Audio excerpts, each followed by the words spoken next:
Assalamualaikum warahmatullahi wabarakatuh. Perkenalkan, nama saya Bagas Sunarwi, NIM 19.19191. Di video kali ini saya akan mempresentasikan tugas metopen saya, yaitu tentang pengolahan sampah yang diolah menjadi kompos. Nah, studi kasus ini yaitu dilatar belakangi hingga saat ini sampah di perkotaan masih menjadi masalah serius di berbagai kota besar. Nah, kendala yang dihadapi dalam memecahkan masalah sampah ini antara lain disinyalir antara lain karena masih rendahnya kesadaran masyarakat dalam menciptakan kebersihan lingkungan. Pada hal ini, kesadaran masyarakat masih terlihat dari kebiasaan membuang sampah yang tidak pada tempatnya. Dan adanya persepsi masyarakat tentang penanganan sampah masih tertumpu pada pemerintah. Padahal, masalah kebersihan adalah tanggung jawab bersama antara masyarakat dengan pemerintah, serta terbatasnya lahan dan pengumpulan untuk pembuangan sampah, serta terbatasnya dana transportasi sampah. Nah, pada sementara itu, tumpukan sampah meningkat dari hari ke hari. Mengolah sampah pada dasarnya membutuhkan peran yang aktif dari masyarakat, terutama dalam mengurangi jumlah timbulan sampah, memilah jenis sampah, hingga berupaya menjadikan sampah menjadi yang lebih bermanfaat. Hal ini telah banyak dilakukan di berbagai yang telah maju dan berhasil. Keberhasilan ini didukung dengan adanya kampanye yang disosialisasikan pemerintah, antara lain melalui konsep 4R. 4R yaitu antara lain reduce, reuse, recycle, dan replant. Untuk mengurangi timbulan sampah, menggunakan kembali bahan yang berpotensi menimbulkan sampah dan mendaur ulang sampah, baik sampah organik maupun non-organik. Nah, pada kasus di sini wilayahnya yang diletak Kelurahan Parangloe dengan luas 66,53 km persegi terdiri atas 20 RT dan 6 RW dengan jumlah penduduk sebanyak 10.122.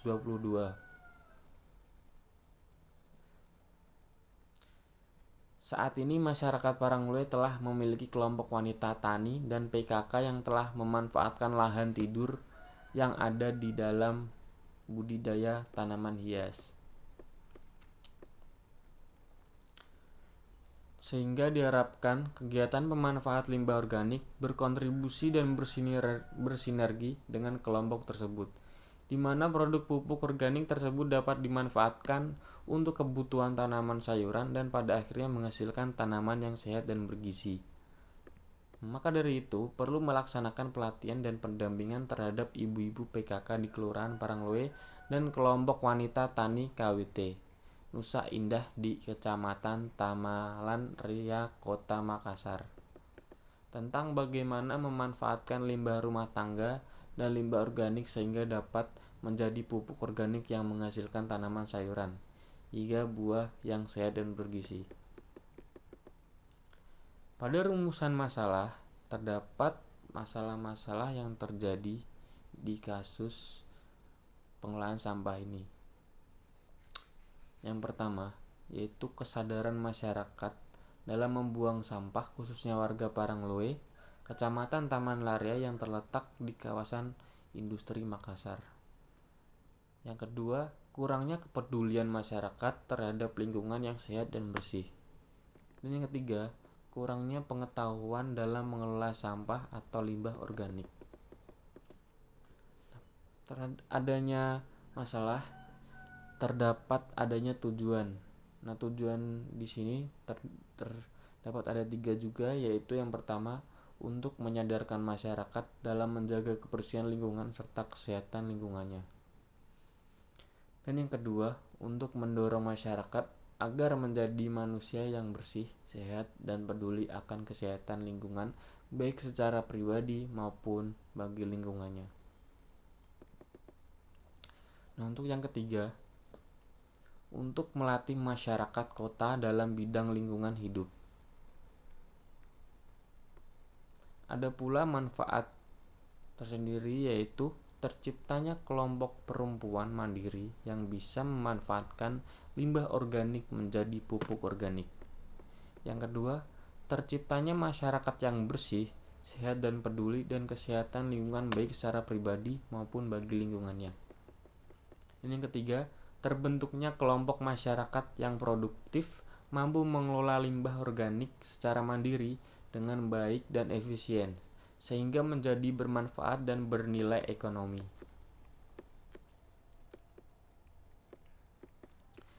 Nah, saya akan menjelaskan apa sih itu limbah organik. Secara kimiawi, limbah organik, kata lain dari sampah, merupakan segala limbah yang mengandung unsur karbon, sehingga meliputi limbah dari makhluk hidup, misalnya kotoran hewan dan manusia seperti tinja, yang berfungsi mengandung mikroba patogen. Air seni atau urin umumnya mengandung nitrogen dan fosfor. Sisa makanan, yaitu sisa sayuran, wortel, kol, bayam, salada, dan lain-lain. Ada lagi kertas, kardus, karton, air cucian, minyak goreng bekas, dan lain-lain. Nah, limbah tersebut ada yang mempunyai daya racun yang tinggi, misalnya sisa obat, baterai bekas, dan air aki. Limbah tersebut tergolong B3, yaitu bahan berbahaya dan beracun. Sedangkan limbah air cucian atau limbah kamar mandi dapat mengandung bibit-bibit penyakit atau pencemar biologi seperti bakteri, jamur, virus, dan sebagainya. Namun secara teknis, sebagian orang mendefinisikan limbah organik adalah limbah yang hanya berasal dari makhluk hidup dan sifatnya mudah busuk. Artinya, bahan-bahan organik alami namun sulit membusuk atau terurai seperti kertas, dan bahan organik sintetis atau buatan yang sulit membusuk atau terurai dalam bentuk padat. Ada pula pengertian kompos. Kompos adalah hasil dari penguraian parsial atau tidak lengkap dari campuran bahan-bahan organik. Nah, pengomposan merupakan proses penguraian bahan organik secara biologis dengan memanfaatkan mikroba dan bahan organik sebagai sumber energinya. Proses dekomposisi bahan organik menjadi kompos dimulai dengan penguraian karbohidrat, selusa, hemiselusa, lemak, dan lignin menjadi CO2 dan H2O. Perubahan unsur hara dari senyawa organik menjadi senyawa yang dapat diserap oleh tumbuhan. Kompos juga merupakan pupuk organik buatan manusia yang dibuat dari proses pembusukan sisa-sisa buangan makhluk hidup atau tanaman maupun hewan. Kompos tidak hanya menambah unsur hara, tetapi juga menjaga fungsi tanah, sehingga tanaman dapat tumbuh dengan baik. Penggunaan kompos sebagai sumber nutrisi tanaman merupakan salah satu program bebas berbahan kimia. Walaupun kompos tergolong miskin unsur hara jika dibandingkan dengan pupuk kimia, namun karena bahan-bahan penyusun kompos cukup melimpah, maka potensi kompos sebagai penyedia unsur hara kemungkinan dapat menggantikan posisi pupuk kimia. Meskipun dosis pemberian kompos menjadi lebih besar daripada pupuk kimia sebagai penyetaraan terhadap dosis pupuk kimia. Nah, di sini terdapat metode-metode untuk mengolah sampah menjadi kompos yang dilakukan. Yang pertama, prosedur kegiatan. Prosedur kegiatan yaitu melatih pengelolaan dan pemanfaat limbah organik bagi kelompok masyarakat yang menuju masyarakat mandiri di Kelurahan Paranglui, Kecamatan Tamalan Ria, Kota Makassar. Nah, pada kegiatan ini meliputi 4 kegiatan utama, yaitu pendekatan umum, penentuan peserta pelatihan, jenis dan prosedur pelatihan atau strategi pelatihan, dan skala kegiatan. Pendekatan umum, kegiatan ini merupakan kegiatan pendidikan dan pelatihan Selain memberi pengetahuan kepada peserta pelatihan, juga melatih dengan metode diskusi kelompok terarah atau FGD. Nah, pada metode yang kedua, yaitu lokasi dan waktu pelatihan dipilih secara purposif atau sengaja, yaitu dalam kota Makassar sendiri, dengan pertimbangan bahwa kota tersebut merupakan daerah tempat di mana masyarakat tersebut tinggal, sehingga mereka dapat dengan mudah menjangkau tempat pelatihan tersebut. Yang ketiga ada metode pelatihan. Metode ini digunakan dalam pelatihan yang meliputi ceramah dan diskusi, kelompok diskusi, pembagian kelompok berdasarkan kriteria tempat tinggal masing-masing, lalu ada praktek dan latihan di kelas, kemudian ada kunjungan atau studi banding di wilayah atau lingkungan yang berhasil dalam menjaga kebersihan lingkungannya. Dan ada juga praktik langsung pada lapangan dengan kondisi lingkungan khususnya di wilayah masing-masing. Dan ada deskripsi kendala-kendala yang dihadapi dalam pengelolaan dan pemanfaatan limbah organik.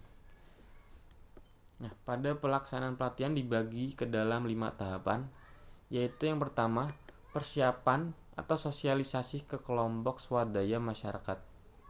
Yang kedua, penentuan peserta dan pembagian kelompok. Yang ketiga, pelatihan pengelolaan limbah organik. Yang keempat, praktek lapangan.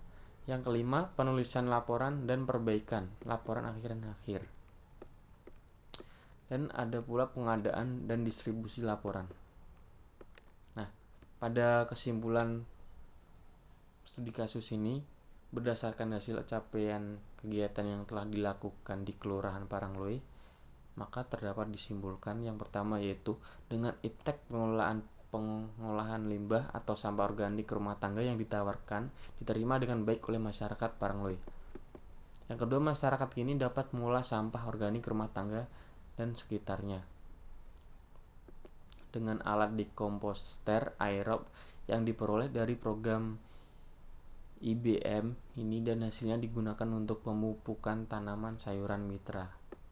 Yang ketiga, ada pembinaan lanjutan di Kelurahan Parangloe masih diperlukan dalam hal pengolahan sampah organik dengan bantuan alat pencacah yang memudahkan penguraian di dalam alat dekomposter.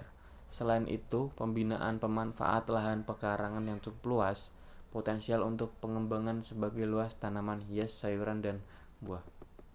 Nah, saran dari saya sebaiknya pada saat pelatihan pengolahan limbah organik memakai alat pelindung yang lengkap supaya tidak terjadi hal yang tidak kita inginkan.